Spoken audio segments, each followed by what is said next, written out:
I'm Blake Greenwater. I'm Tyler Hunter. And we did our project on the ABAC Prescribed Fire publication for the Tifton Gazette and Albany Herald.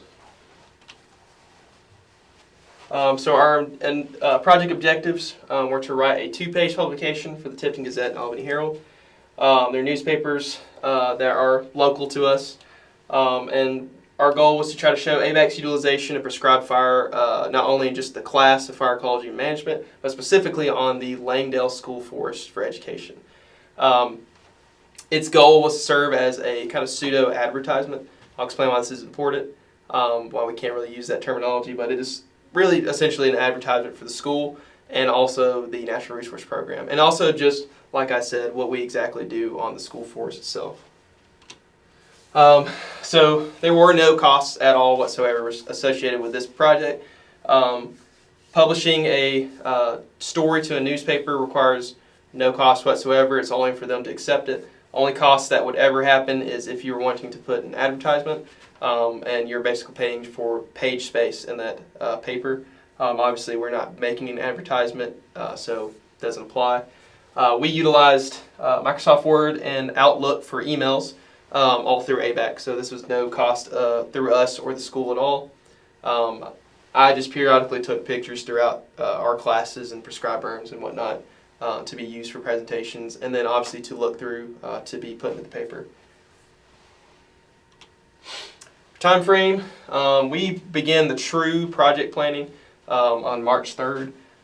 We kind of dabbled into kind of figuring out how we wanted to structure the paper, but never really put anything on paper until the 3rd. Our progress report was submitted on March 13th of 2025. We didn't have a draft submitted for that report, and I'll explain this next slide why we weren't too confident in what we had, and we're afraid of, seeing if we weren't able to complete the project or whatnot. We held interviews throughout the actual period, specifically one very long one, very good interview with Grant Rents. And then we had a good discussion with Miss Eve Copeland-Breachville on formatting this paper. And then our final draft and report was submitted on the 8th of 2025. So our initial planning, outline and drafting process. We wanted to show, obviously, ABAC in a good light. And we were provided a very broad idea of how we needed to get this paper done.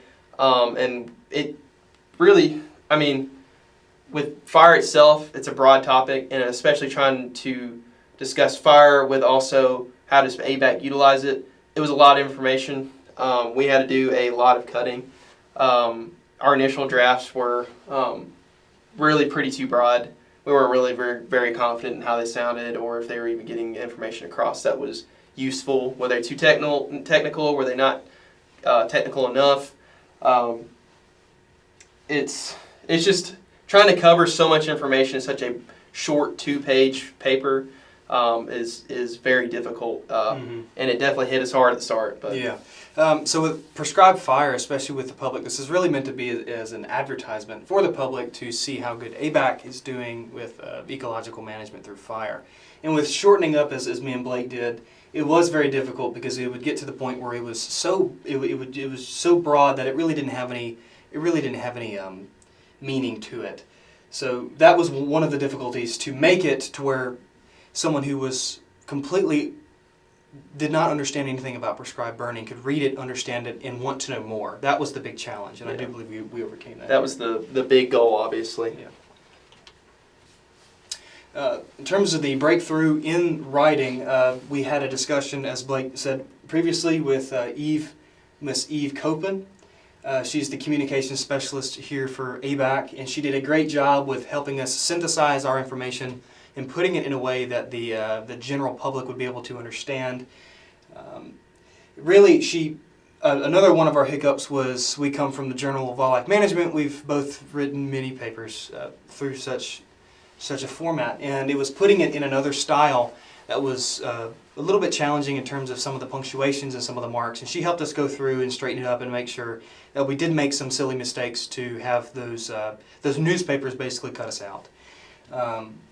And it really sped up our paper, our writing process through going to her and having her help us synthesize a lot of what we were doing and how to tell the public in a way that would make sense, in a way that would also fit in a more of a publication.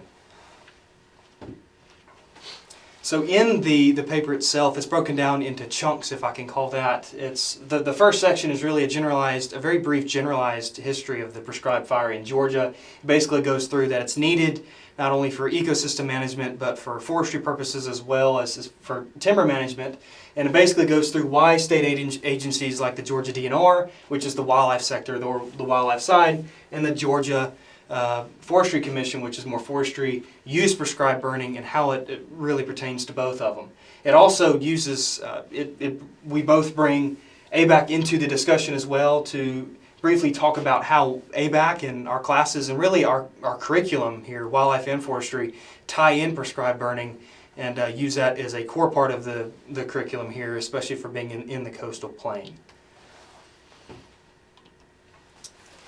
We also brought in where we go do our labs. We are in a prescribed burning class now, but most of the importance of the prescribed burning, at least for me, was instilled into me years ago in our labs, Silv labs, everything. We went out and we were able to see it hands-on, either at a lab hall WMA, which is not owned by ABAC, or by our owned school forest, the Langdale School Forest, where we could go out, see the effects of prescribed fire, see the benefits, as well as seeing some studies coming from older students that show the benefits of prescribed burning in wildlife and in forestry practices. With the degrees in the labs that we are taught in our curriculum here, the degree ABAC offers through our YAL building, through our wildlife and forestry programs, both give us really an in-depth hands-on view in terms of prescribed burning, its aspects, its successes. It's basically prescribed burning 101. Really allowing the students to get a hands-on experience in ecology management and be able to get out on the job site and be more ready and not be as green behind the ears, so to speak, for people who haven't had that experience at other institutions. Overall success, I feel that we completed a very good final draft, and then obviously submitted our report to Dr. Vanessa Lane, who is going to be watching this and grading this as well. We're going to be basically now at this point awaiting for submission to basically acceptance or denial from Tifton Gazette and Albany Herald. Because of the paper itself being written in kind of the time frame of a project for a class, if anything, either the newspapers themselves don't accept it, or even we feel that the paper might be good enough for publication, me and Tyler are gladly, if any post-project edits need to be done, we'll gladly carry those out to make sure this gets actually published. And I definitely feel, and I think Tyler does as well, I think we made a very good, satisfactory paper just for audiences itself.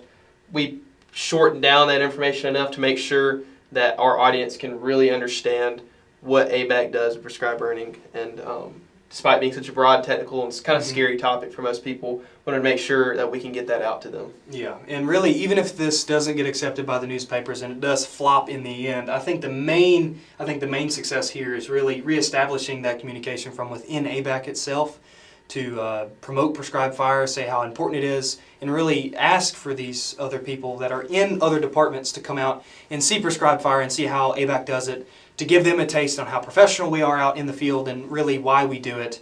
I think that with what me and Blake did, really, if it doesn't go through in terms of being in a paper, that is, my opinion, the biggest success. And it was just a really good learning experience for all of us.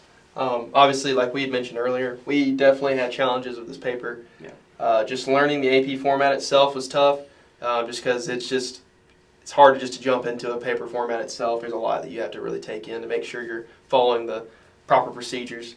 Like we had mentioned earlier, Miss Eve Copeland-Bretchpool had really helped us out a whole lot. She recommended different news companies, like Tifton Grapevine was a really nice one to read. It really shortened down broad newspaper articles into these short little bites for people just to scroll through and read if they want to read about that information. It helped a lot. Just reading different publications as well really helped. And then just research, just learning about AP reading more and more of these different newspapers, trying to learn that format and how to really shorten all of our information down to make sure it was feasible. And I already mentioned it here. Shortening information was tough. We really solved that with just lots of drafting and editing and discussing what needs to be in the paper and whatnot. We had to cut some things. I really would have loved to have some conservation success stories through fire on this paper. So your gopher tortoise, indigo snake, and red cockaded woodpeckers are all species that were either are federally endangered or were going to be listed at some point, were basically saved just because of fire application. And then at the beginning, I had a boots on the ground perspective kind of writing. I did. Miss Eve had thought it was a good idea, and it was fun to write, but it took too much space in the paper, and it wasn't getting the information across that we needed to get done. Yeah. And I just ultimately had to cut it out. Future ideas. Miss Eve is actually doing a report. Hopefully, if we can fit in a burn at the end of this semester, she'll be able to actually be on the ground with us, taking videos, pictures, etc., and interviewing people to figure out what ABAC students are doing on Langdale School Forest and how they're burning, which is literally what we're trying to publish. And so it's good to see that inside ABAC wants to do that as well, and that might also help with getting future publications outside of ABAC into the greater public. I'm glad she's wanting to do it, and especially for this topic as well, having volunteers come out, it really brings a good, fresh perspective. We're so knowledgeable in this field that we can know so many things and that people outside this field won't understand, terminology, etc., anything like that. And I think getting that fresh perspective is going to be much more helpful to get the information to be in bite-sized chunks for people. And then I feel I got to assist on a private land owner burn with ABAC. I feel that getting a story out about this is amazing. If you really want to see how ABAC is giving back to its community, and not just Tifton, but the Tift County as a whole and surrounding counties, I feel that this is a very good idea. It's something that needs to be pursued maybe in the next rotation for natural resource and ecotourism management. I think it's just good to see that we are giving back to our community, and that students are trying their best to, in the classes, to really use that experience that we have in classes to assist people outside the building. Yeah. This concludes our presentation. Thank you for watching. Yep. Thank you.